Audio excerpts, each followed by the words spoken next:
All right, welcome to Practical Shooting After Dark. We're here to talk about shooting. You guys know the rules. Everybody comes here with a topic.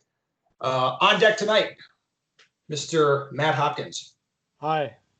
Mr. Kim. Hi. Mr. Park. Hi. Oh, wow. I can tell this is going to be a spicy podcast, isn't it? Uh-huh. It's going to be real spicy. Just following the example they were setting for me. Yes, that's exactly what you should do. All right, guys. So 75% of us shot a match in common. What was that now? What day is it? Thursday? It was like 5 days ago. Yeah. All right, so that's fairly fresh in our mind. And I assume we'll be talking about that. Mr. Kim will talk about something else. So, Joel, what match did we shoot? What did you think about it? All that stuff. Give us the rundown. We shot the Great Plains section match, okay. Which is a match at my home club. Ben and Matt and our friend Jared Sasquatch came and shot it. Well, obviously other people too, but they stayed at my house. And there's many other people that also feel like they shot it. Or maybe listening. All right, well, you tell me more then, Ben. No, I don't want to. Well, this year the match was a bit different than previous years. We had a bit of a unplanned change in management. Well, so hold on. Let's back up. Great Plains section at your club in Omaha. So that's the pretty much your only option for outdoor shooting in Omaha. Yeah. Correct. I've been to that club many times. I think I can't remember how long ago I first went there. Maybe 13 years ago, 12 years ago was the first time I was there. It's always been a nice club. It's got for sure. There was 2008 Area 3. Yeah. I was there. I shot that match, Matt. I won that match. I think that was the first time we actually squatted together. Holy shit! Look at that. Oh, wow. That was when I got really sick with the heat, didn't I? Yeah, they had to four-wheel you back and forth. Well, no, they came over. They're like, "Hey, dude, you're done working. Like, you are done." I was like vomiting, picking up steel, as I recall. Oh, yeah. Good. I've gotten better at the heat management since. You're probably drinking Mountain Dew to hydrate yourself and energy drinks, of course. Pure Red Bull at that point, I think. All right. I don't know what it was, but I'm sure it was not water. Fine. So this year had I would say maybe a different flavor to it compared to years past. Let's describe the previous flavor. Is it fair to call it Area 3 Light, Joel? Would that offend anybody? That's absolutely fair. People at my club have said that also. I mean, and I don't mean that in a negative way, just like a descriptive. So, but people don't know what Area 3 is, though, maybe. Well, let's tell them all about it. Maximum round count per bay. So 32, basically the minimum per bay. Most of the times they would have stages more than that there, right? That's happened. 34, 36, 38 rounds on stages that I remember. Mm-hmm. The stages would be very prop heavy and then very high on the movement. Yeah. Like very large stages built with basically all the props they could drag out. All right. And I'm going to paint with a broad brush here, but the prop heavy stages, sometimes you'll have a prop that works really well to create an interesting shooting challenge. I remember one stage, this was at Area 3. It wasn't at your club, Joel, but it was at Area 3, and you were handcuffed or zip tied. I don't remember what mechanism they used, but you were put on a cable and you had to walk along with your hand on the cable, one of your hands on the cable, and then you had a 32-round stage to shoot. So for most of us, that meant shooting a strong hand, but you could do it differently. You could crouch down and shoot two-handed or whatever. And I look at that and I'm like, that's an interesting shooting challenge that it creates. Making it a 32-round stage, that takes it pretty far, but the challenge was interesting, and that seems to be kind of the way it goes. Is that, again, that's pretty reasonable, right? Joel? Mm-hmm. Yep. And at the last Great Plains match I shot, no, that was last year. I'm thinking, I think 4 or 5 years ago, I remember shooting one stage at the Great Plains section that was like this. There's steel everywhere. You had the bottom half of a Texas Star to shoot at, and all this, and it was just all this insanity. And that struck me as, I mean, that was a rough stage shooting production, but whatever. So the way I like to put it is, people set up, if they see it on a video, they think they need to set it up at a local match, like that bottom of Texas Star thing, right? That's maybe not always the best idea. And it also probably doesn't run really well if you do that. Okay. So Yeah. what was different this year, Joel? Well, like I said, this year we had a different crew running things, and I was probably one of the people that went to bat about it first. Was I want to change the feel of our match. I don't want it to all be, really high round count. I want to have some medium and short courses. I want to change the variety. And one of the things that happened that was really good, as opposed to maybe one or two people designing all the stages, we had I encouraged like literally everyone that's active in our club to submit stages. And then as a committee of, I don't know, maybe 12 or 15 of us, we went through and picked the best ones. And what happened was there's a couple people that had two stages, but for the most part, people just had one stage, like per person. And what happened was a lot of different people had a different idea of what made a fun and interesting stage. So we ended up with a lot of different challenges, and they don't all look maybe the same going from bay to bay. It's a fair way to say it. You agree with me? I agree with you. There's some movers. There was a lot of shooting while moving. There was tight targets, not a lot of long shots, but plenty of high risk shooting. Yeah, it was fairly well balanced. So that created a good variety. Yeah. So I think that was probably the main, like from competitors showing up to shoot the match, that would be the main difference they'd see. Was I felt like the match felt a lot different, and we had, I guess not to like brag on the group or anything, but there was a lot of stages where as a group we had a lot of conversation about what the best way to shoot it was. And amongst a squad of very strong shooters, people still were shooting different plans and were successful at it, because there wasn't just a clear cut one way to shoot the stage. And maybe some stages they say there's options, but you're kind of a dummy. You're kind of a dummy if you pick one of the options that people would say. Whereas this had legitimately, there were a lot of different ways, and based on your skills, how you wanted to leverage your abilities, there's a lot of different viable options, which made it fun. Even though, sorry. Sorry, I watched the match video, and there's at least like two stages I saw. Definitely high cap division versus low cap division had different plans, and I thought that was interesting taste too. Yeah, that was definitely big. It's one thing I noticed on it, at least. And I don't think people recognized some of the let's use stage 10 as example, the bear stage, right? Mm-hmm. So you had probably the toughest shot of the match. Well, hold on. Let's describe what we're talking about. Yeah. So for people who, so 99% of the audience who wasn't at this match, there's a stage where you pick up your gun and load it from a table, and on each side of the stage, it's just some lateral movement, and on each side there's a plate with a no shoot behind it. It's not super far. What would it be, 12 yards, something like this? It wasn't. Yeah. It wasn't maybe really even closer. far. Yeah. It wasn't probably the hardest shot. It was probably the most risky shot. Yeah, but if you miss that shot, you're going to have a problem hitting the no shoot. You're going to get hammered with the no shoot. And then on the lateral movement, there were some targets under a table. So you could shoot them while you crab walked, I suppose, but most people weren't quite comfortable with that. Mm-hmm. Definitely different options on that one. I saw several videos of people shooting it on different squads than us, and they shot different plans than us even. I mean, I guess the real ticket was did you want to come in on the steal or not? Our whole squad chose not to, but I saw other squads choose it to do that. Sure. Yeah. Or I was thinking of even 6, which was the most, I thought maybe the most vanilla stage. There was still a lot of genuine conversation about how to shoot it differently. And it was, vanilla, which is fine. But there was still a lot of options, and based on your ability, the orders you chose. So, and on that one, I don't think it actually mattered. Maybe not. Come out at the end, I don't think either of the two main plans kind of really mattered. It was kind of how you executed and what you shot on the targets. Yeah.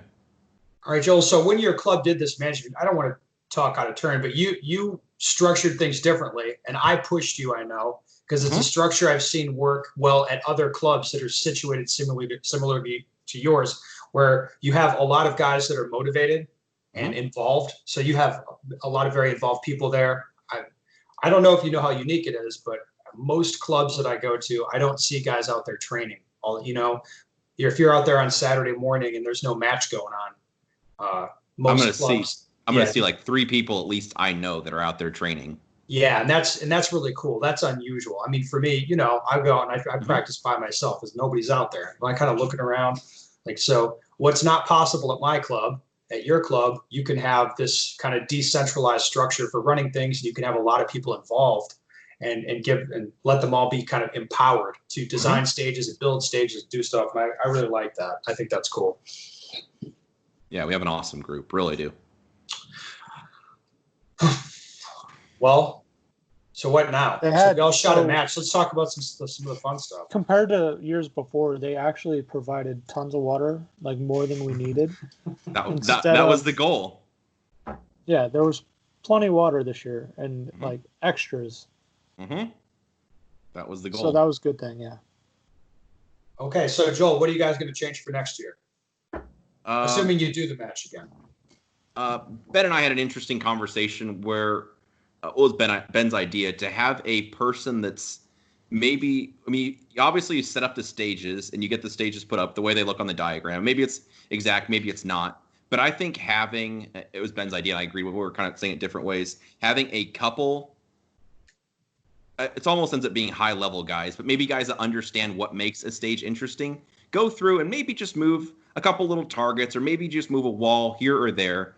And more so than following the diagram, look at making sure you create options and making sure the stage is interesting. Well, I think is a fair way of saying it. And I should say and this isn't to shit out any part of the match. There was a couple, like, there were your designs, Joel. Like, you weren't happy with how a couple of your designs were put on the ground. And what I'm saying is the magic isn't in a good design.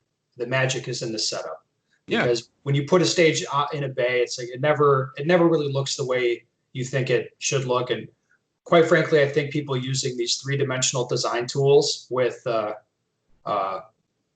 photorealistic like representations of all the props they have and everything's scaled out. You've seen some of that. I think people would have used like Google like SketchUp or something. Yep, correct. I mean, doing that's a lot of work that I don't think you really need to do. You just take a good design, and if you have somebody build it, and then usually another person, a different person. This is, the same way the match director and the range master are different people with different responsibilities, and that's a good thing.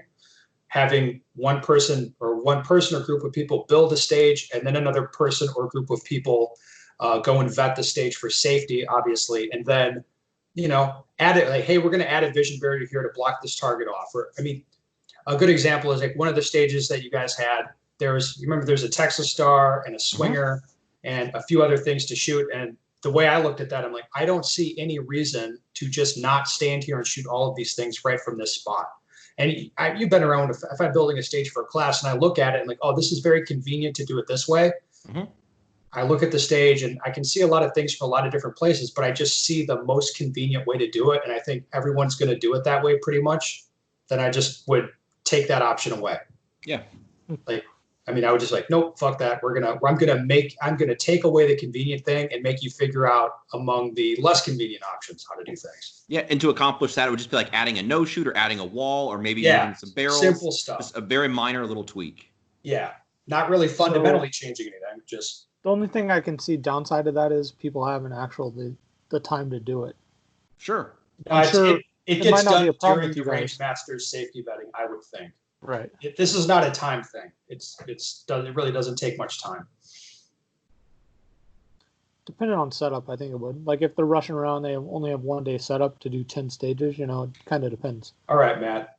You've built plenty of matches, right? Yeah. All right. Does it take you substantially more time to build a good stage as opposed to a shitty one?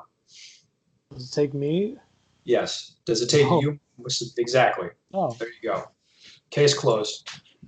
But you're not going to have one person building the whole thing. But I know they started pretty early on the setup, right, Joel? No, it was a very well done match. So, Joel, you got to plug your trophies, right? Only thing I would suggest is not 2-3 per target stages. I agree. And the only thing to get it more area 3 light is take one of those to 1 per target. There you go. That's true. More shooting is more fun. That's right. So, on this podcast, Tyler Turner brought up a trophy option they had at their match.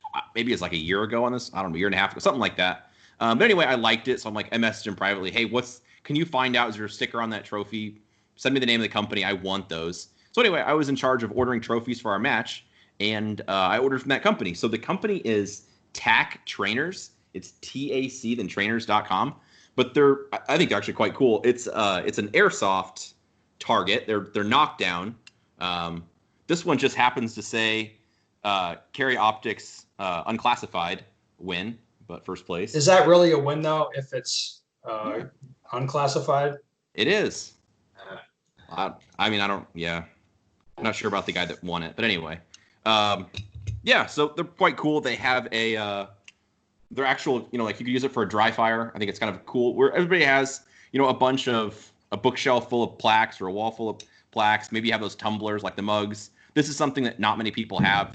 They weren't that expensive compared to what you could pay for other trophies. I'm sorry, what were we gonna say? Well, I was saying, look behind Mr. Kim. I see a lot of plaques there. Yes, and Matt, exactly. And Matt. So these for roughly the same cost. It's something cool that people don't already have. My homeboy Nick did like vinyl decals. I'm not sure if he used it's like a cricket machine type of thing. Maybe he used something more manly. I don't know, but that type of idea. And so we did two different sizes: a bigger one for high overall and the Great Plains champion, then the smaller size for the class winners. But anyway, I thought it was cool. You can actually use it as a dry fire target, and it's something that people don't already have a bunch of. So that's what I like, is that it's something different. Like seriously, I think it looks sharp. So well done there. Yeah. Okay, Mr. Kim. Yes, so I wanted to share same match experience, some stuff that I was pretty impressed about PCC Nationals. So before going to the match, I was pretty worried about DQ myself because the way I bring the gun out of the bag is pretty unusual compared to pistols. And sometimes when I go to matches, there are just maybe small number of ROs, but they're there to like, I'm gonna DQ. If you like break anything very small, I want to DQ you kind of mindset. But You're putting notches in the timers. Is that what you're talking about? Nachos? Notch on the timer? Like a tally mark, like for tallying how many they get. Yes. So there are like ROs who's trying to enforce DQ rather than help you not DQ. And there are cases where I go to a major match and ask RO, hey, if I stand over here and then aim at that target, is that a DQ? And I got an answer like, hey, if you break 180, you're a DQ. That was the answer sometimes. But when I went to PCC Nationals, you're like, thank you. That's very productive. Exactly. The very first stage, ROs were all telling the procedure of gun bagging and unbagging, and they even sent an email out like weeks before the match. So they were pretty helpful with that. And also there was a stage where 60-yard shots. And that bay, the 180, if you just by looking at it, it's not really clear. But ROs made sure before they do a written briefing, they would tell you, hey, this spot, this is the 180 line, so you don't want to break that line, kind of information over there. And interestingly, there's only 4 DQs at that match. I thought that was very good. Yeah, and for Nationals. Yeah. All the ROs I talked to, because I asked so many questions because that was my first PCC match, and everybody was very good helping for not to DQ, That was pretty impressed mindset. So I think that's a good mindset to have for all the ROs out there, because nobody wants to go back home after purchasing flight and risking Rona. And the second one, I was very impressed. The same bay, 60 yards bay, there was ATV to score around. So they were very fast. Even though the challenge was great and the distance target, if there's no ATV, it would have taken a lot of time to go through squats through that stage. But they were being pretty smart on the scoring part. And then the last one I want to see at many other matches is the food. I was very impressed with the food over there. The venue was doing like, if you want high protein meal, they do chicken breasts. If you want something flavorful, like pork chop, stuff like that was there. So that's something that I was impressed that I would actually consider eating at the match. Oftentimes, I don't even look at the food vendors because a lot of the times I would eat it and feel heavy and sleepy. What's up? Great Plains provided lunch this year as part of the match fee, so that was another plus. And I liked what the lunch was. It was a I little did too. It was actually Subway very box. I'm like, that's perfect. Yep. Mhm. It wasn't too much. It was like just perfect. And one of the people on our squad's like, "Oh, I don't want to take this because I don't think I'm gonna eat it." I'm like, "It's a Subway box. Just take it. Maybe you'll eat it in an hour. You'll just eat it an hour from now. Like, or maybe I will. Just fucking take it." Yeah. So I thought that match set some good examples there. Kim, was the food at the awards or like during lunch during the day? They had during lunch. Also, they had awards food. Yeah. Nice. Sounds awesome. Well, guys, what do you say we take a question? That'll suck up some time. Should. Oh wait, before we take this, I just posted on my YouTube channel, on the Ben Steiger YouTube channel, a talk through for the Great Plains section. So normally that only goes on Practical Shooting Training Group. So if you're not a training group member and you want to see kind of what goes on there, just go to my YouTube channel and you can see all of the fine stages that we were talking about and my discussion of them. So anyway, with that, let's go to a question.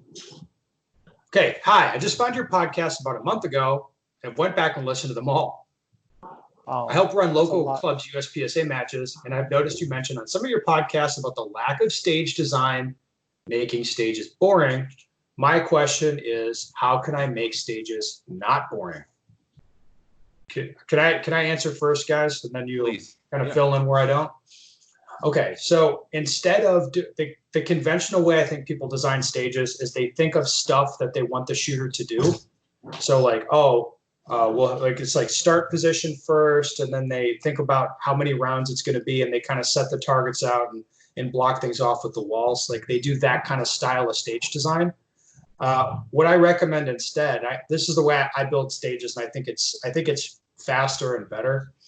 Is I pick a few points that I'll want people to go to engage targets, and then I'll make targets available only from there. I fill in around with more targets, and I kind of think about how do I think people are likely to shoot this stage. And I kind of touched on this earlier, where I was like, if I see the convenient way to do it, I want to try to mess that up. Like if I see an array of 4 targets that okay, everybody's going to just stand here and shoot these targets. Maybe I'll just take a vision barrier and force people to move around a little bit, kind of break it up. So it's about what I think makes it interesting is taking a kind of a shooting problem and making it so that even you're not really sure how you want to do it. Even yourself, like you don't know the solution to the problem. I don't even pick a start position. I just design the stage with the targets I want, around, like spread things around, and then I'll pick the start position last. So what that does is I'm not kind of providing the solution to the problem. I'm just constructing a problem that again, I'm not even sure how I'd want to solve it. It's just here you go, an open-ended stage. So you don't say like, I want to maybe put a hard lean on this one. Well, yeah, I can think about specific challenges that I want to put in, but it might not be. It might be if I put in a hard lean, Matt. Let's say typically, like you just being a shooter, you want to shoot that at the end of the stage, right? It totally depends on the stage. Right, but if a convenient for you would be you finish on a hard lean, or you finish up with that, and then you don't have to get out of that position, right? Right. So I might then just put the start position over towards that, so that would get taken away. That sort of stuff is what I'm talking about. Yeah. Oh, that's good. Yeah.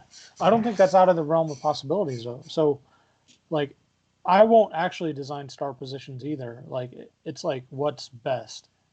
And I have a hard time, like I have a bad way of doing mirror stages, and that doesn't always lead to the best stage. Like I'm like, well, how can you see this left-handed or right-handed? And most of my stuff ends up being mirrored, like same on both sides. Yeah, I'm not a big fan of the mirror stuff. What do you got, other guys? Any other suggestions? Yes, I like. Sorry. Go ahead, Kim. Oh, love you. Thank you. So one of the most fun stages I've ever shot, like local matches wise, one of the club, sometimes what they do is they basically copy really famous matches for example, Worship. 2 years back, I think, they actually copied some of the stages from 2014 Warshoot. Maybe not exact copy of it, but very same design of the stage, maybe different distances, etc. But it made me and other shooters too feel like, oh, this is like the top quality stages, or at least the highest competitive shooters would shoot at the Warshoot. So I thought that was really great idea to just kind of maybe copy or small modification to national stage or Warshoot stages. Yeah, that's a good place to start. But Yeah. like we talked about earlier, be careful with that because the magic is in the setup. Yeah. So you can take a really good design from a prestigious match, and if you set it up kind of fucked up, you're gonna have a problem. And then when I'm designing stages, I have no idea, literally none, what the stage plan is going to be. You know, I'll design something and it's be like, what's like, I don't really know. Like, we'll have to wait until we get it set up and look at the stage. And then the other thing, maybe that's not as interesting, but just a thing that I think is quite important is I like designing stages where if you see the targets, you can shoot it.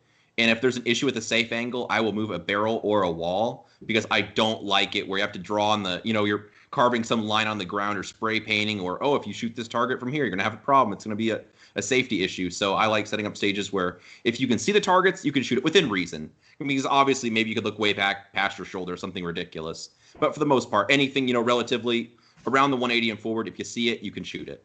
Well, that is a setup rule, Joel. It's one of the most ignored rules, but I go to a lot of clubs and I don't always see that. And I strongly dislike that when I see a line spray painted on the ground or in the like your walkthrough, it's like, oh, and if you cross this imaginary line and you start shooting these targets, I'm gonna have to send you home. It's like you could have just put up a wall and then I wouldn't have to worry about that or move a barrel stack. So yeah.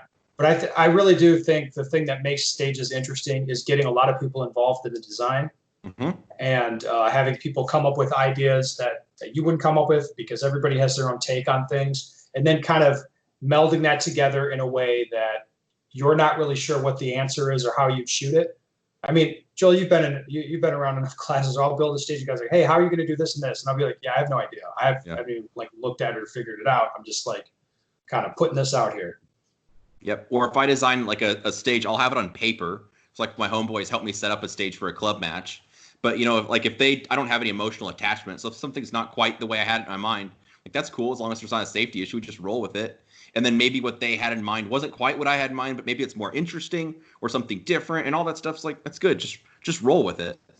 Yeah. So I do a lot of debugging of stages at the local level. Like we have a lot of people that set up, but I just go through and debug them.